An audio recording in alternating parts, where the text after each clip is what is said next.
책 권하는 사람 고부장입니다. 오늘은 회사를 다니면서 책을 많이 읽고 책을 많이 쓴 그런 사람에 대한 얘기를 해보도록 하겠습니다. 김범준이라는 작가고요. 이 사람은 이제 30살이 될 때까지 고시를 5번 봤는데 다 떨어졌습니다. 그리고 회사에 들어갔고 그리고 나서 책을 13권을 냈습니다. 이 고시 4수 5수 정도 하면은 거의 뭐 폐인이 되지요. 이제 뭐 결혼도 해야 되고 돈도 벌어야 되기 때문에 고시 5수생에서 취직을 하게 된 사람입니다. 회사에 입사해서도 내내 그 고시 실패에 대한 자괴감, 나는 왜 안 됐을까라는 후회, 뭐 이런 것 때문에 굉장히 괴로워하고 스스로 좀 학대했다고 합니다. 동시에 상사와 선배들한테 이쁨을 받으려고 동기들이 노력하지 않습니까? 그래서 그런 사람들을 좀 우습게 보는, 그야말로 근거 없는 우월감, 근거 없는 자신감, 이런 것들이죠. 사회생활을 한 10년 정도 하다 보니까 이미 자기 동기들은 저만큼 가 있고 자기는 늘 뒤쳐져 있고 자신을 스스로 돌아보게 된 것이죠. 그리고 마침내는 자기 자리에 자기 후배가 와도 아무 문제 없이 회사가 잘 굴러갈 수 있는 그렇게 변한 자기 자신을 보면서 크게 반성을 하게 됐다고 합니다. 바로 이 시점에 김범준이 다른 회사원들과 다르게 생각하고 행동에 옮긴 게 딱 하나입니다. 책 읽기였습니다. 이 사람이 읽었던 책, 명로진이 쓴 인디라이터라는 책입니다. 우연히 눈에 띄었고 읽었는데 많은 책을 읽고 나중에 글을 쓰면서 자신이 많이 변했다라는 내용의 책이었답니다. 그래서 이 책을 읽으면서 김범준도 책을 읽는 것이 자신을 변화시키고 주변을 개선하고 궁극적으로는 사회와 체제의 발전을 가져오는 혁명적인 행위가 아닌가라는 생각을 했고 본인도 책을 읽기 시작했습니다. 읽다가 이렇게 생각을 했습니다. 책이란 게 한 사람의 인생을 바쳐서 깨달은 노하우를 집대성한 것인데 이것을 내가 반나절 정도만 투자해서 읽으면 그것이 내게 될 수 있는 거 아니냐. 그래서 개인으로 보면 굉장히 커다란 혁명이라고 생각해도 되지 않겠냐, 이렇게 생각을 했다고 합니다. 그런데 책을 좀 목표의식을 가지고 읽어야 된다. 그런 목표의식이 없으면 수십 권을 읽어도 그 책이 그냥 시간을 허비할 뿐이지 자기에게 크게 득이 되거나 양식이 되는 그런 것은 아니었다, 이렇게 생각하고 있습니다. 김범준이 스스로 반성하는 독서 습관의 문제점이 3가지였습니다. 하나는 목적 없이 아무 책이나 닥치는 데 읽었다. 두 번째는 한 권의 책을 처음부터 끝까지 오랜 시간에 걸쳐 읽었다는 것이고, 세 번째가 책을 지속적으로 보지 않았다. 시간도 별로 없고 주머니 사정도 여의치 않은 월급쟁이들이라면 독서를 전략적으로 해야지 효과가 높다. 김범준이 생각하는 전략적 독서라는 것이 도대체 무엇인가? 첫째, 어떤 책을 읽으신가 고를 때 이 책이 내게 어떤 의미를 줄 것인가를 좀 고려해야 된다. 왜냐하면 시간과 돈과 노력을 쏟는 만큼 나를 발전시킬 수 있는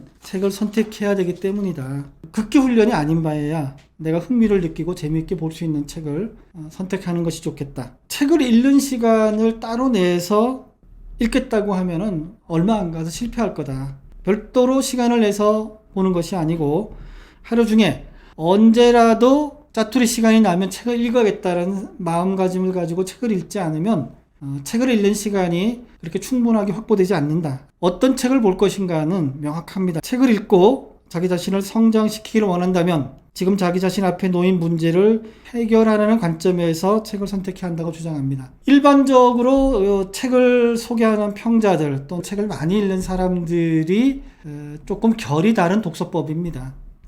저는 어느 쪽이 옳다 또는 어느 쪽이 잘못됐다라고 평하기보다는 이런 식으로 책을 선택하고 책을 읽는 사람도 있다 정도로 이해해 주시면 좋겠다라고 생각합니다. 왜냐하면 김범준이라는 사람은 대기업에 다니고 있는 회사원이었고 시간이 별로 많지 않았겠죠. 그래서 얼마 되지 않는 시간을 쪼개서 책을 읽어야 되기 때문에 이 사람 처지에서는 그럴 수 있다고 생각합니다. 그러나 책이 반드시 그런 목적으로 읽는다면 조금 편협해질 수 있다 하는 이런 위험성도 있습니다. 김범준은 자기 같은 일종의 생계형 독서가들한테는 부분독과 발췌독이 필요하다고 주장하고 있습니다. 내가 찾는 주제어만 골라서 보는 발췌독, 내가 또 참고해야 될 부분만 골라서 읽는 그런 방식이죠. 시간이 부족하면 이렇게 읽을 수도 있다고 생각합니다. 책을 빨리 읽으면서도 알차게 읽는 법도 그리고 이 방식은 많은 독서가들이 빠른 시간 내에 많은 책을 읽을 수 있다고 주장하기도 합니다. 한 달에 뭐 20권, 30권씩 읽는다는 분들, 하루에 한 권 읽는 사람들이죠. 밥 먹고 책만 읽으면 그렇게 될지 모르지만 다른 일을 병행하면서 책을 읽는 사람들은 그렇게 하지 못합니다. 그래서 이 방식은 어떤 방식인가 하면 책 표지, 저자 소개, 머릿말, 맺은말, 다시 보기, 본문, 다음 책 찾기 뭐 이런 식으로 읽어야 된다. 이런 겁니다. 여기 책은 굉장히 표지가 이쁘게 되어 있습니다. 이 표지 보고 책 날개 보면은 저자와 이 책에 관한 간단한 소개가 있고요. 그리고 들어가면서 프롤로그도 있고 조금 더 들어가면은 목차가 나옵니다. 사실 이 목차를 눈여겨보기는 좀 어렵지만 본문을 읽기 전에 보면 책이 어떤 목적에서 어떤 개요로 쓰여졌다는 것을 알 수 있기 때문에 책방에서 책을 고를 때 또는 시간이 좀 부족할 때는 이런 식의 방법이 유용합니다. 이것도 책 읽는 방법 중에 하나다 이렇게 좀 동의할 수 있습니다. 또 김범준이 얘기하고 있는 책을 많이 읽는 방법 중에 하나가 이런 방식입니다. 자기가 머무는 공간마다 보고 싶은 책을 비치해서 어디서건 독서를 하는 시간을 만드는 것이 좋겠다. 이 방식엔 저도 전적으로 동의할 수 있습니다. 저도 책을 많이 읽을 때는 한 번에 한 10권 정도까지 다른 책을 동시에 봤습니다. 그래서 침실에서 읽는 책, 화장실에서 읽는 책, 차에서 읽는 책, 가방에 있는 책, 또는 사무실이나 학교에서 읽는 책 이런 식으로 해서 책을 여러 권을 동시에 읽었었습니다. 중고등학교 때 1시간마다 수업이 바뀌어도 이게 전혀 섞이지 않고 다 이렇게 정리가 됐지 않습니까? 그것처럼 집에서는 철학책을 읽고 차에서는 역사책을 읽고 도서관에서는 과학책을 읽고 그 다음에 예술책을 읽고 이런 식으로 책을 동시에 읽어도 이게 서로 섞이지 않고 다들 이렇게 좀 소팅이 잘 돼서 잘 들어왔던 그런 적이 있습니다. 저 같은 경우는 그러면서 꽂히는 책이 있습니다. 그러면은 그 책을 다른 책에 비해서 빨리 투자해서 빨리 읽는 방식이죠. 그리고 또 다른 책을 읽고 뭐 그렇게 하는 건데 괜찮은 방식이었다고 생각합니다. 근데 요즘은 그렇게 여러 가지를 갖다가 동시에 읽기는 좀 어려워서 책을 잘 선별해서 한두 권을 집중적으로 읽는 방식으로 저는 하고 있습니다. 그리고 많은 사람이 추천하지만 잘 안 되는 방식 중에 하나가 이겁니다. 책을 읽을 때 읽기만 하지 말고 책의 내용이나 정보, 느낀 점 이런 것들을 간단하게 메모 형태로 해놓으면은 훨씬 더 기억도 잘 되고 다시 볼 때 도움이 된다 이렇게 얘기하는데 사실 이 방식은 시간도 많이 가고 습관화되기 전에는 굉장히 어렵습니다. 그래서 추천할 만은 하나 이것을 따라하는 것은 쉽지 않다라고 말씀드리고 싶습니다. 그런데 책을 읽는데 그치지 않고 그것을 바탕으로 해서 그 다음 단계로 가보겠다. 근데 책을 써보겠다라든지 또는 강연을 해보겠다라든지 그렇게 되면은 책을 읽으면서 반드시 메모를 해야 됩니다. 그래야지 훨씬 더 효과적으로 읽을 수 있고 그 성과물도 체계적으로 쌓입니다. 에버노트 같은 것들 IT 기기를 잘 사용하면 훨씬 더 효과적으로 할 수도 있긴 합니다. 김범준이 마지막으로 책을 잘 읽기 위해서 많이 읽기 위해서 한 가지는 하지 말아야 된다고 주장하는 게 있습니다. 독서를 가장 방해하는 게 뭘까요? 스마트폰입니다. 그리고 TV입니다. 책을 읽는 시간에는 스마트폰, TV를 꺼놔야 된다. 멀리 해야 된다. 특히 밖에서 일을 마치고 집에 돌아갔을 때 제일 먼저 하는 행동이 리모컨을 들고 테레비를 켜는 순간 이미 한두 시간은 테레비에 흘려가기 때문에 스마트폰과 TV를